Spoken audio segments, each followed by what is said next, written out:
Welcome to மைதிலிஸ் kitchen. இன்றைக்கி புளி உப்புமா எப்படி பண்ணுறதுன்னு பார்க்கலாம் வாங்கோ.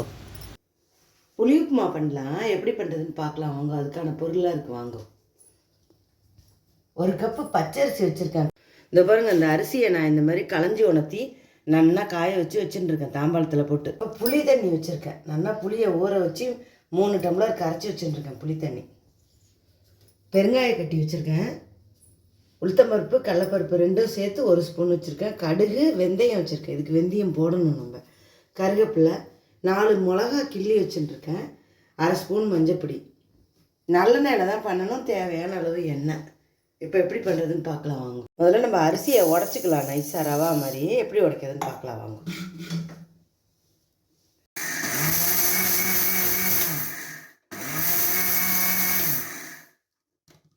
திறந்து பார்க்கலாம் இப்போது எப்படி இருக்குன்னு. இந்த ஸ்டேஜில் இருந்தால் போகிறோம். 2 உடைச்சா போகிறோம். ரொம்ப உடைச்சா நைஸாக இருந்து பாருங்கள். இப்போ எப்படி பண்ணுறதுன்னு பார்க்கலாம். இப்போ நம்ம அடுப்பு பற்ற வச்சுக்கலாம். இல்பச்சட்டி வச்சுருக்கேன். நல்லா கனமாக வச்சுக்கலாம், அப்போ தான் காந்தாது பாருங்கள். இந்த மாதிரி இண்டோலின் நல்லா கனமாக வச்சுக்கலாம். நல்லா இல்பச்சட்டி சுடட்டும், எண்ணெய் ஊற்றலாம். இப்போ எண்ணெய் ஊற்றலாம் தேவையான அளவு. கொஞ்சம் எண்ணெய் இதுக்கு கூட தான் ஆகும். நான் திட்டமாக ஒரு 1/2 கரண்டி ஊற்றிருக்கேன். இப்போ பெருங்காயம் போடுறேன். முதல்ல பெருங்காயம் நல்லா பொரியட்டும். இப்போ கடுகு வெந்தயம் ரெண்டுமே போடுறேன். இதுக்கு வெந்தயம் போட்டால் தான் நல்லாயிருக்கும், கம கமன்னு இருக்கும் உங்களுக்கு. இப்போ கடலைப்பருப்பு உளுத்தம்பருப்பும் போடுறேன். 4 மிளகா கிள்ளி வச்சுருந்தேன்னு அதை போட்டுக்கிறேன். நல்லா வதக்கட்டும். வதக்கிறப்பவே நல்லா கமன்னு இருக்கும். இது புளி உப்புமா ரொம்ப நல்லா இருக்கும். இப்போ தேவையான அளவு கருவேப்பிலை, மஞ்சப்பொடி போடுறேன். 1/2 ஸ்பூன் வச்சுருக்கேன் மஞ்சப்பொடி.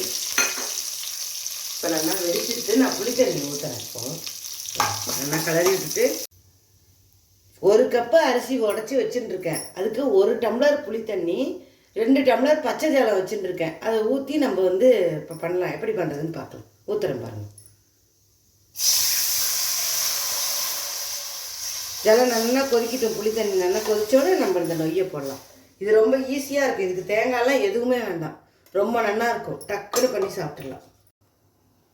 இப்போ 1 கப்பு அரிசி உடச்சி வச்சுட்டுருக்கேன் பாருங்க. இதுக்கு 3 கப்பு புளி தண்ணி ஊற்றிருக்கேன். கடுகு தாளித்து கொட்டி புளி தண்ணி ஊற்றிருக்கேன். 1க்கு 3 தான் நம்ம தண்ணி ஊற்றணும். உங்கள் ஆற்றுல மனுஷன் நிறையா இருந்தால் நீங்கள் கொஞ்சம் கூட பண்ணிக்கலாம். இப்போ 2 டம்ளர் போல் 6 டம்ளர் தண்ணி ஊற்றிக்கோங்க புளி தண்ணி. அது நல்லா வரும் உங்களுக்கு. நல்லெண்ணெயில் தான் பண்ணணும். இப்போ நான் வெல்லம் போடுறேன். ஒரு கொஞ்சோண்டு வெல்லம் போட்டால் கொஞ்சம் நல்லா இருக்கும். இந்த பாருங்க, இப்போ ஜலம் நல்லா கொதிக்குது. எனக்கு அரிசி போட போகிறேன். இதுக்கு தொட்டுக்க என்னென்னு பார்த்தேன்னா தயிர் தொட்டுக்கலாம். அப்படி இல்லையா தேங்காய் சட்னி அரைச்சிக்கலாம். வெள்ளையாக பச்சை மிளகா வச்சு தேங்காய் சட்னி அரைச்சா நல்லாயிருக்கும். அது சாப்பிட்லாம். நான் இது வெறுமனே நல்லாயிருக்கும். உங்களுக்கு எல்லாமே இதுலேயே இருக்குது. இப்போ ஜலம் கொதிக்குது. நான் அந்த நொய்யை போடுறேன்.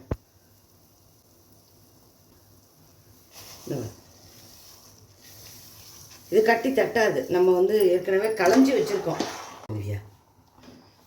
இப்போ நான் மூடி வைக்கிறேன் 1 நிமிஷம். வேக ஓகே. 3/4 வெக்காடு வெந்தோன்னே நான் உப்பு போடுறேன். ஏன்னா வேகாமல் போயிடும். அதனால் உப்பு புளிக்க வேண்டியாது. அதனால் நான் உப்பு இப்போ தான் போட்டிருக்கேன். நல்லா கலரி மூடி வைக்கிறேன். இது நல்லா பழங்காலத்து ரெசிபி. எங்கள் அம்மா ரொம்ப நல்லா பண்ணுவாள். எங்கள் அம்மா சொல்லி கொடுத்து தான் நான் பண்ணினேன். இது நல்லா ஈஸியாக இருக்கும். ரொம்ப நல்லா இருக்கும். வரும் உப்பு போட்டுட்டேன். நல்லா மூடி வைக்கிறேன்.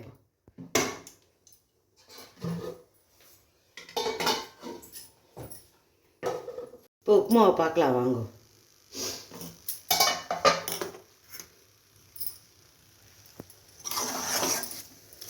நல்லா வேகணும். ஒரு 5 நிமிஷம் வேகணும். சொட்டு எண்ணெய் ஊற்றுறேன். கொஞ்சமாக எண்ணெய் சொட்டு 1 ஸ்பூன் நல்லா கலரிடுறேன்.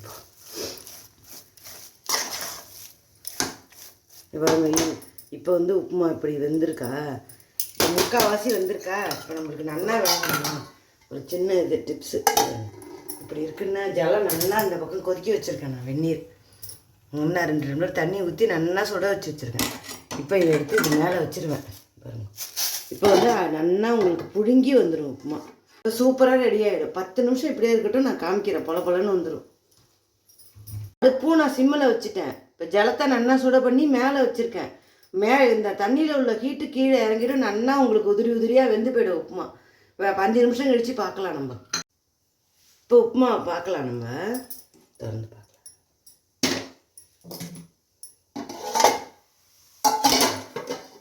நம்ம இந்த ஜலம் வச்சதுனால நல்லாவே வெந்திருக்கும். நல்லா பூவாக வெந்துருச்சு பாருங்கள். எப்பயுமே நீங்கள் எல்லா உப்புமாக்குமே இந்த மாதிரி ஜலம் வச்சுக்கலாம். இப்போ நான் அடுப்பை அணைக்கிறேன்.